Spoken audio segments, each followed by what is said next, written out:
नमस्कार, मी मनीष खंडेरा. मी मागील 13 जून ते 18 जून 2024 जे शिबिर झालं आपलं 5 दिवसीय, त्या शिबिरमध्ये जॉईन झालो होतो. माझं वय 30 वर्ष आहे. मी वरोखंड येथे राहणार आहे. कृषी केंद्राचा व्यवसाय करतो, शेती. खरं सांगायचं झालं तर माझं वेट 109 किलो झालं होतं. ओव्हरवेट झाल्यामुळे मला व्हेरिकोज व्हेनचा प्रॉब्लेम चालू झाला. त्याच्यामुळे मी इतका त्रस्त होतो की व्हेरिकोज व्हेनचे प्रकार हे वेगवेगळे आहेत. काही लोकांना नसा फुगतात. माझा प्रॉब्लेम हा वेगळा होता. माझं नस खाली ब्लड आल्यानंतर जर ते वरती गेलं नाही ते नस ब्लास्ट व्हायची आणि ते ब्लड पायामधून बाहेर. तर असा मग त्याचा त्रास एवढा होता की मी कंटिन्यू 2 वर्ष झाले बऱ्याच डॉक्टरांकडे गेलो.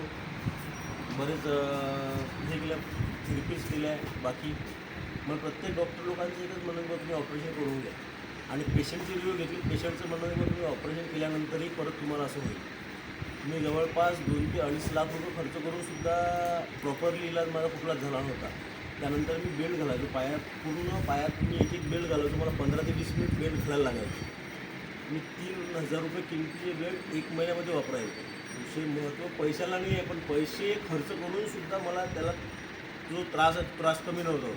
एखाद्या वेळेस जर चुकून बेल्ट जर घातली 15 मिनिट ते 20 मिनिट जर मी उभा राहिलो तर एवढा प्रचंड त्रास चालू व्हायचा की मला सरळ अशी झोपून असं झोपल्यानंतर तो त्रास कमी व्हायचा. अर्धा 1 तासानं ते स्टेबल व्हायचं. त्यावेळेस मला चांगलं व्हायचं.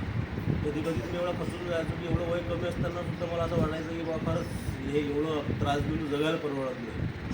पण मला 2 वर्षाच्या आधीपासून आमचे मामा उज्ज्वल चोपडे म्हणून ते मला हे करायचे, प्रोत्साहित करायचे, बघलं शिबिरात जा, असं तसं ते बऱ्याच वेळ सांगायचे. मी काही त्यांचं ऐकायचं नव्हतं. पण आता मागच्या जानेवारी महिन्यात मला एवढा त्रास झाला की मला तो त्रास सहनही झाला नाही. ते एक स्पेशलिस्ट म्हणून डॉक्टर आहेत व्हेरिकोज व्हेनचे. मी त्यांचं नाव नाही घेऊ शकत. ते 4-5 दिवसात इकडे असतात अकोल्यात नसतात ते. मी त्यांना विजिट केली. त्यांनी मला तीच ओपिनियन दिली किंवा तुम्ही ऑपरेशन करा. आणि त्यांच्या ओपिनियनवर मी ऑपरेशन करणारही होतो. पण तिथंच एक पेशंट ऑपरेशन केलेला आला होता. तर त्यांचं असं म्हणणं होतं पेशंटचं त्या की बाबा मी ऑपरेशन केलं पण तरी मला बेल्ट घालावंच लागतं. मी आणखी विचार केला की माझा होत्या मग करायलाच बोलत नव्हतं. म्हणजे पण पाय अशक्त होतं, जसं होते तसं होते. मी परत तो विचार काढून टाकला ऑपरेशनचा. नंतर एक वेळेस जून महिन्यात शिबिर होतं. मी म्हटलं एक वेळेस मामाकडे तुम्ही अटेंड करून पहा. म्हटलं जाऊ द्या, एवढं केलंच ते हे एवढ्या वेळ नांदा लावतात आपण जाऊन पाहायला हवं. तर मी शिबिरामध्ये 13 जून ते 18 जूनमध्ये शिबिरात आलो. आणि प्रॉपरली जो आपल्या इथे सांगितलेला आहे मग डाएट प्लॅन वगैरे किंवा जे आपल्या शिबिरामध्ये 5 दिवस झालं मी ते फॉलो केलं म्हणसाल तर समजा इथे जे सांगतात आणि बरेच लोक ते करू शकतात. आता माझा विषय असा आहे की बाबा मी माझं दुकान बंद करून 9 वाजता परत येतो. मला याला 10 वाजतात. मला रोज संध्याकाळी जेवणाचा वेळ 10 वाजता. जर संध्याकाळी 7 वाजता जर शिबिराच्या हिशोबानं केलं तर बरोबर तेवढे तास व्हायला सोपं जातं. मी करतो प्रॉपरली 10 वाजता जेवलो तर मी जो ज्यूसचा टाईम आहे तो तेवढे तास झाल्यानंतरच घेतो. परंतु 10 जरी झालं तरी लेट झाला तरी मला एवढा प्रॉपरली रिझल्ट खास आला की मागच्या 2 महिन्यात माझा आता वजन आहे 96.708. 97 kg वेट आहे माझा. आता जवळपास 12 किलो वेट कमी झालं. ते वेट कमी झाल्याच्यानं मी व्हेरिकोज व्हेनची बेल्ट वगैरे काढून टाकली. मला त्रास होत नाही. आता 1 महिना झाली मी बेल्ट घालणं बंद केले तरी मला असा पहिल्यासारखा त्रास होत नाही. उभा राहू शकतो. जवळपास आताही मी 4 दिवस ट्रिपला होतो. कंटिन्यू ट्रॅव्हलिंगमध्ये असल्याच्यानं पाय खालीच राहतात. सीटवर बसतो आपण तरी मला काही त्रास झाला नाही. तेच नाही तर 2 दिवसाच्या अगोदर मला ताप आला होता. थंडी वगैरे वाजत होती. मी मॅडमने जसं इथं सांगितलं शिबिरात की आपण स्वतःचे डॉक्टर आपण स्वतःच आहे. मी 2 दिवस ताप आला तरी पण मी मॅडमने मला सांगितलं बाबा दाखवण्यात जाऊ नका. मी नाही गेलो. मला वाटतं की बाबा जायला पाहिजे पण मॅडमने सांगितलं नाही आम्ही घेतले, आपल्याला त्या गोष्टी गरज नाही. आता 2 दिवस झाले मला आज असं बेटर फील होत आहे. म्हणजे दवाखान्यात नाही गेलो तरी माझे ॲटोमॅटिक तापही बसला आणि ॲटोमॅटिक सर्व बरोबर झालं. म्हणजे याचा अर्थ मी जर दवाखान्यात गेलो असतो फक्त मी केमिकल खाल्लं असतं पैसे वेस्ट केले. तसंही मी 2 दिवसात बरा होणार होतो. रात्री 2च दिवसात झालं. त्याच्यामुळे हे शिबिर अटेंड करणं खूप गरजेचं आहे आपल्या स्वास्थ्यासाठी. आणि महत्त्वाचा विषय म्हणजे वयाच्या 31 वर्षाचा असताना मला जो त्रास चालू झाला होता त्यावेळेस मला असं जगावं असं वाटत नव्हतं.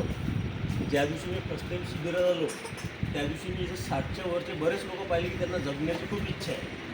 त्यावेळेस मला इतकं फील व्हायला लागलं की आपण 31 वर्षाचे असताना सुद्धा आपल्याला जगावं असं वाटत नाही. आणि इथं जगावं असं वाटण्यासाठी सर्व 60च्या वरती लोकांना असतं. आपण जर 60 वर्ष असतो आपल्याला तर असं वाटतं आपलं राहिलंच काय आता. तिथं 60च्या वरच्या लोकांना असं वाटतं की नाही आपण जगायला पाहिजे, आता आपलं जगण्याचं वय आहे. आपण आतापर्यंत सर्व मुलांबाळासाठी गेलो, सर्व कमवून ठेवून आता आपण मरावं असं त्यांना वाटत नाही ना. आपल्याला आताच वाटतं की आपण मरावं. त्याच्यामुळे पॉझिटिव्हनेस जो आहे तो या शिबिरामधून येतो.